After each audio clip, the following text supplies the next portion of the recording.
Hey there guys, it's DrLimetree here, I'm Australian commentator, and today I'm actually doing some 2K12 stuff. I actually made it into the finals with my point guard who's 6'7", and here's his attributes. He plays for the Indiana Pacers. He's a three-point specialist. Pretty lightweight, but kind of standard. My layup is 95, and my three-point is 99, which really does, well, it should help, but doesn't really help all the time. Hands are 80. I try to hit the boards as much as I can because I'm 6'7", and a big point guard can still pull down some boards. I got 84 speed and some durability.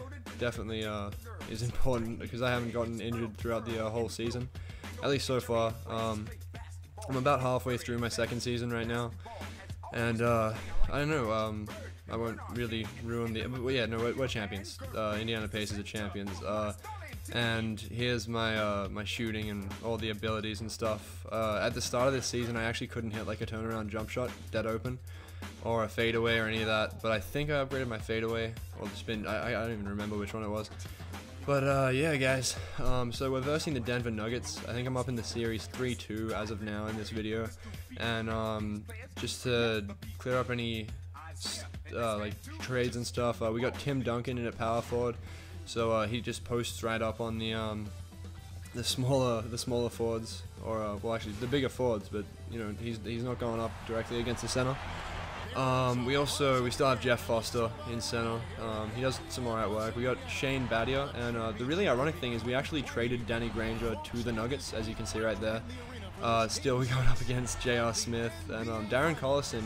He proved definitely, I think it was last year, that he's a force to be reckoned with. I mean, filling in for CP3 on the Hornets, he definitely did some damage. But he's a little hard to contain in this one. He kind of goes on some little speed runs and then pulls up for a jumper, and you just can't get there in time. Because the type of point guard I play is to really get up in their face and try and get a steal as soon as they pass it. I think I'm playing on pro difficulty, so nothing too hard, but I've got an alright point average and an FG of 42%, but the way I see it, if I do take enough shots, then we will eventually win. So that's the way I see it. And we also have Wilson Chandler in the forwards, small forward. So he's always good to have back on the three-point line and to have to cut to the basket and everything like that, which is always nice. But guys, if you guys haven't, oh god, wait, that's a great way to start the video. J.R. Smith just putting his nuts in Duncan's mouth. There we go. Anyway, there's actually been a lot going on in the NBA Association recently. If you guys don't know, it's going to resume on December 26th for Australians, December 25th for Americans. So I mean, like, a lot of Christmas joy and such. It's going to be a finals rematch, so Dallas versus Miami. But a lot has been happening. I mean, I've just been looking at some of the trades recently. I'll talk about some of them now. They are huge. This is going to change pretty much the whole season, I'm pretty sure. I'll start from December 7th, because, well, at least in the site that I'm reading on, it's ESPN, so I kind of trust it. Alright, December 7th, nothing too important, but alright, here we go. So the Magic let go. Well, it says here they released Gilbert Arenas, which is kind of a surprise. Like, I mean, they did have him filling in for Jameer Nelson, but I guess they didn't really need the I guess they could just kind of trust Nelson with that whole thing. Plus Dwight and Nelson have that good chemistry. The Suns let go of Vince Carter, and Vince Carter is now playing for the Mavericks, which is some really good news for me because he's my favorite player, and it kind of gives me a little bit more of that hope that he will eventually get a championship. And I don't know, but he is quite a showboater, so in terms of deserving it, but still, it'd just be really awesome to see. I know Jason Kidd throw a lob pass like halfway down the court, and then just see VC just absolutely just dominate the hoop. And the Knicks have also got a huge trade from the Mavericks. Tyson Chandler, the center from the Mavericks, is now playing for the Knicks, which is some pretty big news, guys. I mean, that's actually very big news. That means that Amari can now play on play on the post against the smaller guys, because he's been playing center a lot for the Knicks. Like, I mean, a lot. and he hasn't really been able to match up against, you know, the 7-footers, because he is, I think, I want to say 6'10", and going up against a 7-footer, it's just kind of hard to get that extra like punch. Then again, he is still averaging about 20 to 25 points a game, which is a really good effort, but he will definitely be much more effective playing in that power forward position. Now, some other really great trades. Alright, so the Lakers traded Lamar Odom for a draft pick to Dallas, so I don't necessarily know what that means. I think that means that Odom's going to play for Dallas now, which is a bit, you know, that's a bit, I don't know, kind of weird, because they already have some really big forwards up in Dallas. But maybe there will be some more trades that'll really change this. But the biggest thing that's on most people's mind is where Dwight Howard's going.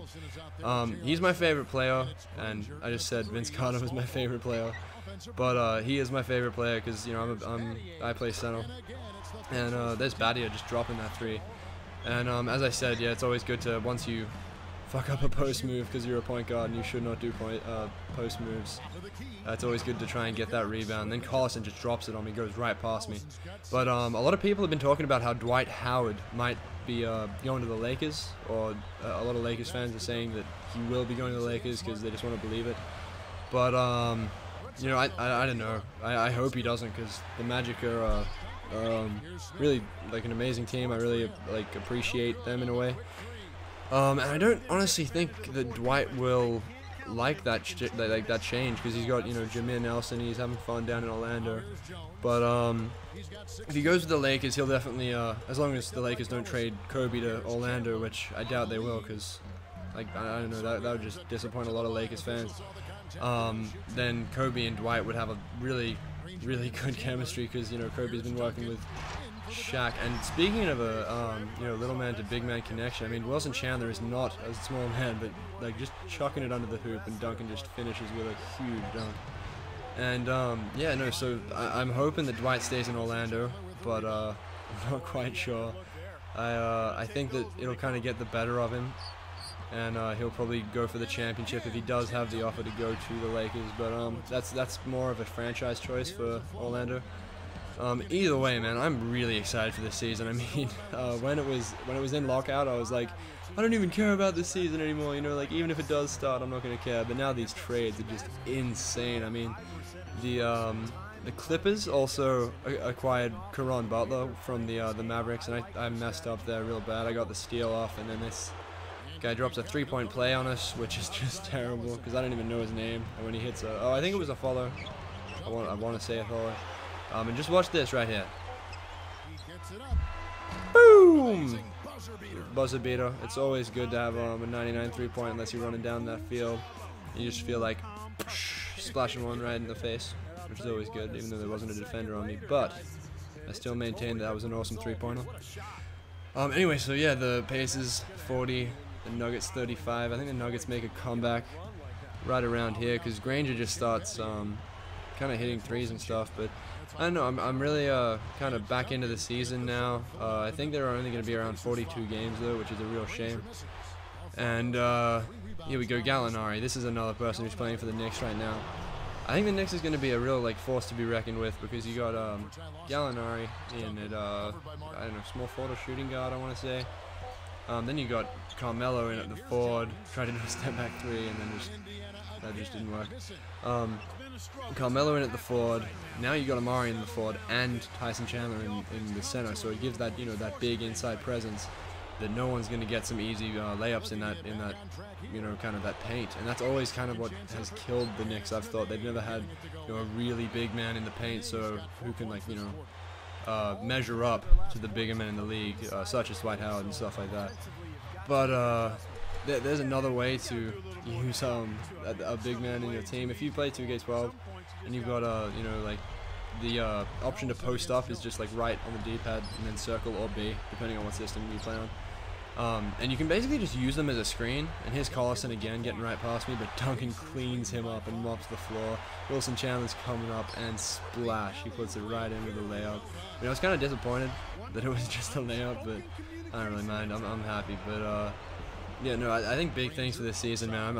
I'm hoping big things for this season. But yeah, guys, I was just really shocked to know that, and the dunk contest and everything like that. I honestly think the smaller teams are definitely going to have a better go, even though, you know, the Knicks aren't necessarily a small team, but they definitely are quite I'd say big. But anyway, the Celtics have also acquired some younger talent. Brandon Bass from Orlando, he's the power forward there. They traded Glenn Davis and Von Wafer, so I mean that means that Orlando, like with Davis is, you know, he's not huge, but I mean he's a decent, actually a very decent, you know, player, who can really finish off the and one. So you're not going to want to foul him when he's going to the basket.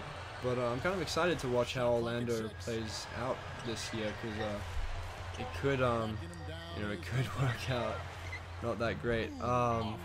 Also, the Nuggets, now they're looking like a big force to be reckoned with right now. Rudy Fernandez from the Mavericks and Corey Brewer, both of them are now going to be playing for the Nuggets, which is definitely going to help out Follow and Ty Lawson and stuff. That's definitely going to be a big thing. But yeah, I'm just really excited for the season and everything. I actually just recently won my division, or whatever you'd like to call it. We won gold, which was kind of nice, but I don't know, it does seem like when I play this game, or like when I watch, you know, NBA, I'm like, oh dude, like let's just do that, and then you're like, wow, we really are not as good as them. Like, you know, we got a couple guys on our team that can drain some threes, and but yeah, I need to really work on my post work. David Stan. Yeah. So here's the objectives. I think I had a pretty good game. I mean, 23 points, 2 rebounds, 3 assists, and 1 steal. That's with like 100% free throw and 50% 3-point, which is actually a lot better than for me. You know, usually I don't really have a huge 3-point percentage. Anyway, guys, I'll leave you with the player of the game, which is Donte Jones. So I hope you guys really appreciated the commentary or enjoyed it. I'll see you guys later. Bye.